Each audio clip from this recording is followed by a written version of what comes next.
Hello everyone, welcome back to my channel. आज की video में हम करेंगे नया टॉपिक स्टार्ट। और इससे पहले मैं आपको सेल वाला टॉपिक करा चुकी हूँ और एक हमारा जो डाइजेशन सिस्टम था वो पाचन तंत्र।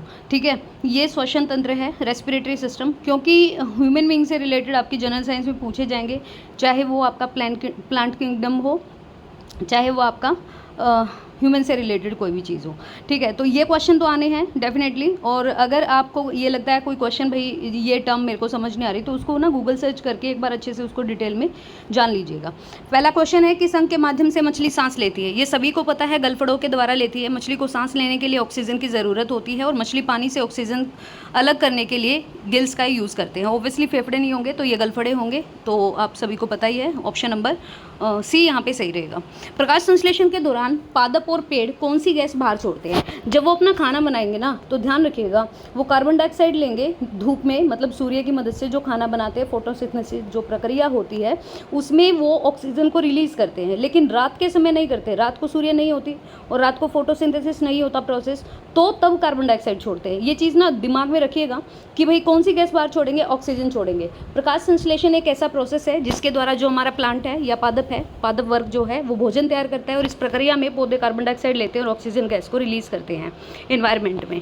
नेक्स्ट है, उभयचरों में श्वसन की विधि कैसे होती है? उभयचर वो होते हैं जो जल में भी रह लेते हैं, जो लैंड पे भी और वाटर में भी। जैसे आपका ये हो गया मुख है, फुफ्फुस, त्वक, ये सारे क्या हैं? ये तीनों से श्वसन होता है।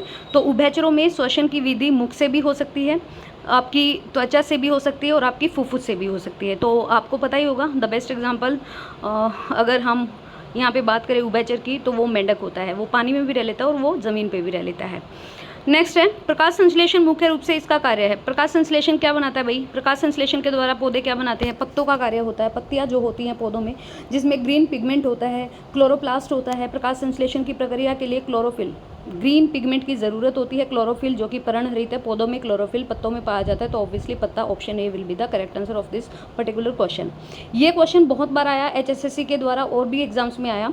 सामान्य श्वसन दर की रेट क्या है? जो हमारा नॉर्मल जो हम रेस्पिरेट करते हैं या जो सांस लेते हैं, तो उसकी रेट क्या होती है? ये होती है 18 से 22 प्रति मिनट। श्वसन दर का अर्थ क्या होता है? किसी भी जीव के द्वारा 1 मिनट में ली गई कितनी सांस। सामान्यतः ये दर 12 से 20 मिनट हो सकती है, लेकिन ऑप्शंस के अकॉर्डिंग आपको जाना है तो 18 से 22। अगर हम 12 से 16 कर लेंगे तो ऊपर का तो सही हो जाएगा, लेकिन नीचे का क्या हो जाएगा? ज़्यादा कम हो जाएगा, इसीलिए 18 से 22 आपको लगाना है। तो वैसे 12 से 20 के अंडर में आता है। नेक्स्ट है, उच्च स्तरीय पौधों में वायवीय श्वसन। एक होता है जो आपका वायवीय श्वसन होता है, एक होता है अवायवीय। वायवीय जो श्वसन होता है वो होता है प्रेजेंस ऑफ ऑक्सीजन में, और अवायवीय जो श्वसन होता है वो होता है एब्सेंस ऑफ ऑक्सीजन में। वो चीज़ भी पता चलेगा। एब्सेंस ऑफ ऑक्सीजन में भी क्या बनता है? फर्मेंटेशन होता है या फिर आपकी शराब वगैरह बनती है जिसमें ऑक्सीजन की ज़रूरत नहीं होती। लेकिन यहाँ पर श्वसन से रिलेटेड पूछा है, तो उच्च स्तरीय पौधों में जो हमारा ऑक्सीजन की प्रेजेंस में क्या चीज़ होती है? ये होती है माइटोकॉन्ड्रिया। मतलब इसको कहते हैं एरोबिक रेस्पिरेशन। एरोबिक में ध्यान रखना ऑक्सीजन की ज़रूरत होती है, अनएरोबिक या अएरोबिक में आपका क्या होता है? अवायवीय श्वसन में ऑक्सीजन की ज़रूरत नहीं होती। ऑक्सी कह लो या एरोबिक रेस्पिरेशन कह लो, इस श्वसन में जीव वायुमंडल से ऑक्सीजन लेता है, ग्लूकोज और अन्य पदार्थों का जैव रासायनिक विघटन करता है, CO2 जल व ऊर्जा मुक्त करते हैं। और उच्च स्तरीय पौधों में माइटोकॉन्ड्रिया में क्या होता है? वायवीय श्वसन होता है।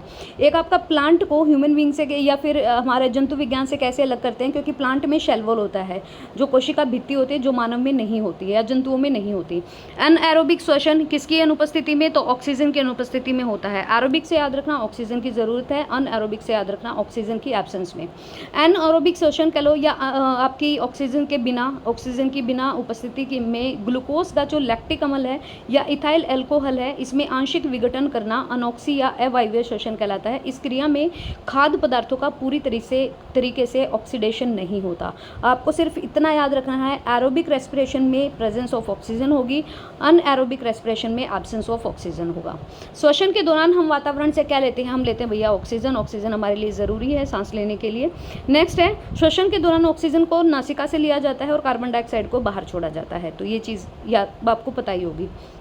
शीत कक्ष में रखने के कारण फल ज़्यादा समय तक ताज़े रहते हैं। ये चीज़ हम पढ़ के भी आए थे, अभी 2-3 प्रीवियस वीडियो में आया था कि भाई कृत्रिम फलों को पकाने के लिए क्या चीज़, वो एसिटिलीन जो आपने पढ़ा था। तो यहाँ पर क्या होगा कि कूल रेफ्रिजरेटर में क्या रखते हैं, फल रख देते हैं। आपने ये भी देखा होगा कि भाई सीज़न नहीं है उस चीज़ का, लेकिन फिर भी वो चीज़ मार्केट में है, बिक रही है, तो इसका मतलब यही है कि ये शीत कक्ष में रखते हैं। इससे क्या हो जाता है, श्वसन की दर में कमी हो जाती है। तापमान में कमी होने के कारण श्वसन दर में कमी होगी, जिससे फल खराब नहीं होते। अगर हम बात करें हाई एल्टीट्यूड पे जो लोग रहते हैं, पहाड़ियों में रहते हैं, घाटियों में रहते हैं, वहाँ पर क्या होता है, तापमान कम होता है, इसीलिए श्वसन दर में कमी हो जाती है।